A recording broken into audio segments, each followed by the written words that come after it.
HedgeFundBusinessTraining.com.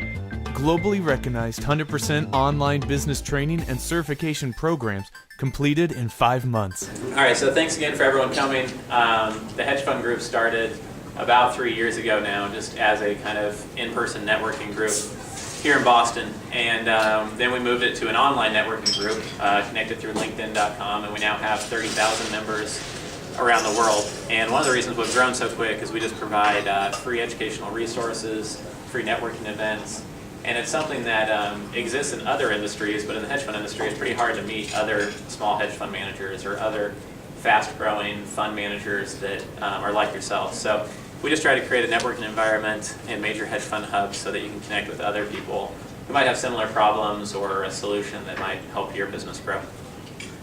So first tonight we're going to have Tanya speak from the Malik Law Group. She's a Harvard alumni, and she's going to speak on recent investment regulations, which are really changing the industry more than probably ever before for hedge fund managers, and just kind of what those mean in a practical sense to people in the industry. Whether you're a service provider or a fund manager, these might affect your business in the next 2 years. Next we're going to have Doug McLean speak from Armor Compliance. Doug is going to also speak about the new Investment Advisors Act and the impact it can have on your business, and kind of complement what Tanya's talking about. And in between those two talks, I'm actually going to talk about email marketing best practices and ways that your fund can actually use what others have learned through sending out emails, what our firm has learned by structuring emails in an effective way, because almost every fund I know uses emails in either cultivating relationships or staying in touch with investors. So first off, we'll have Tanya speak. And thanks again for everyone coming tonight.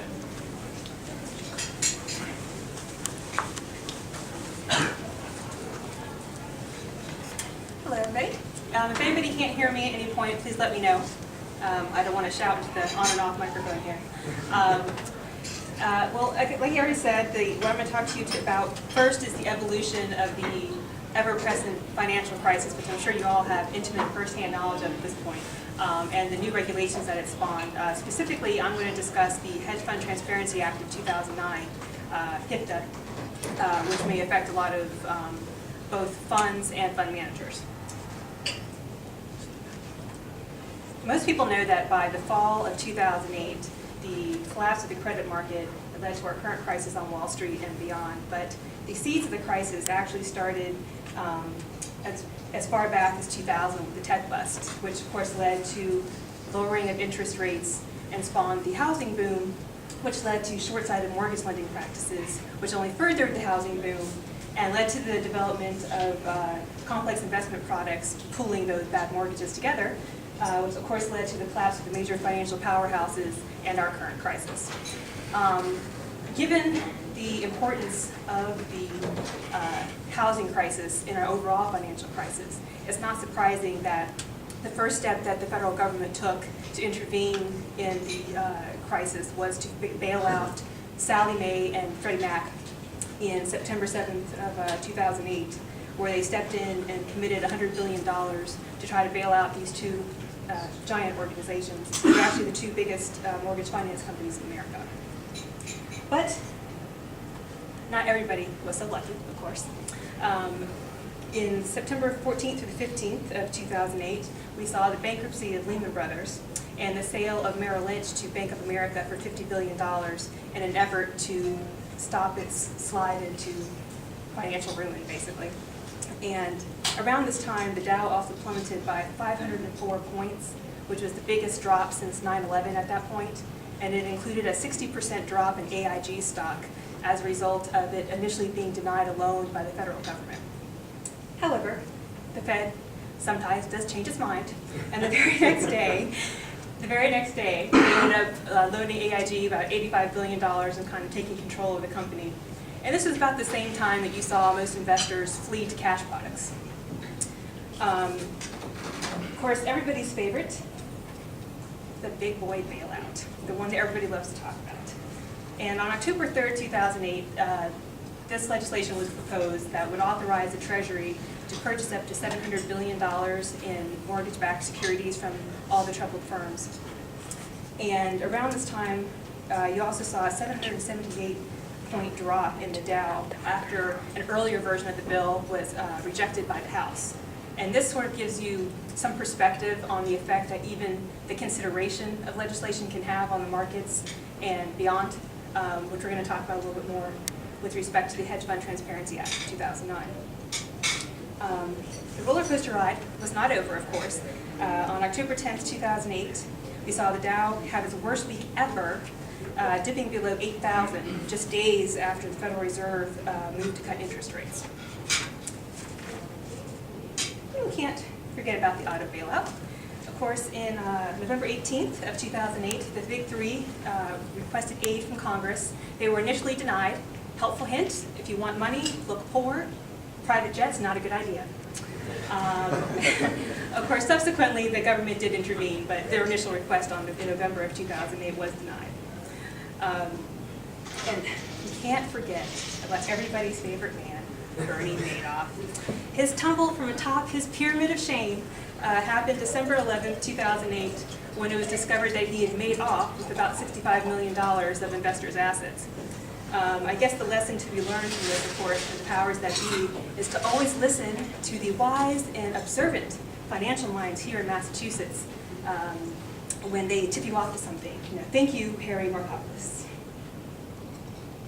Of course, this leads us to today.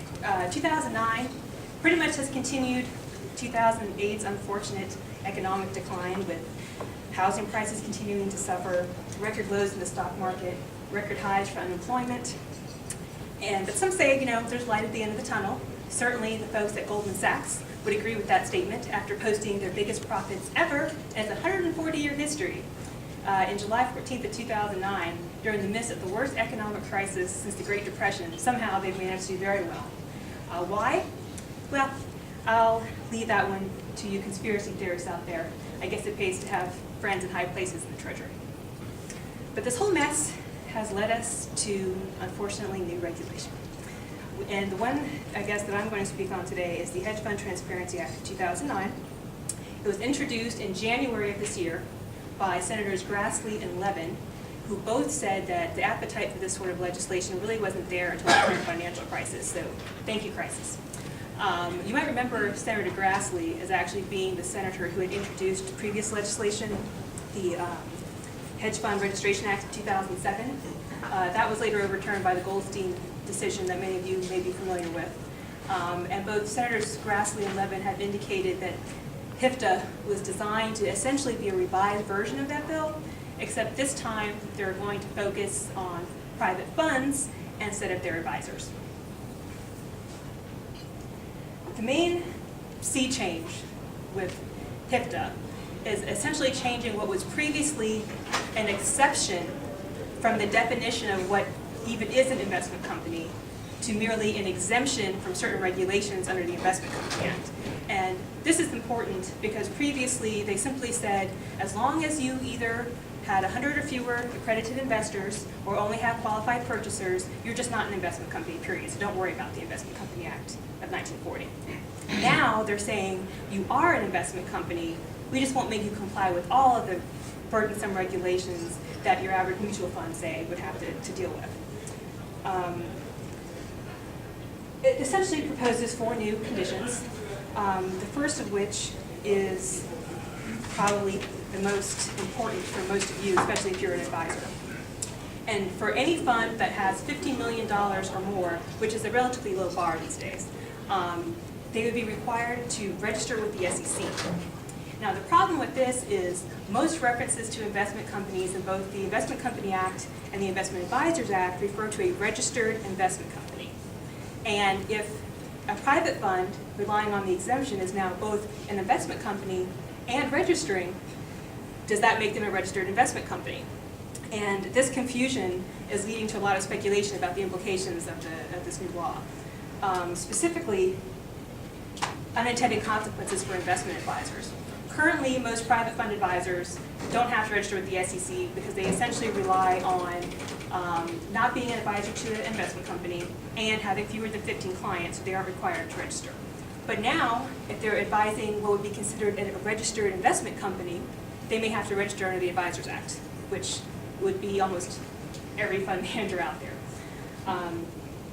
But in addition to this, there's a requirement that funds will have to file an annual information form with the SEC, maintain certain books and records, and leave themselves open for requests for information and examination by the SEC.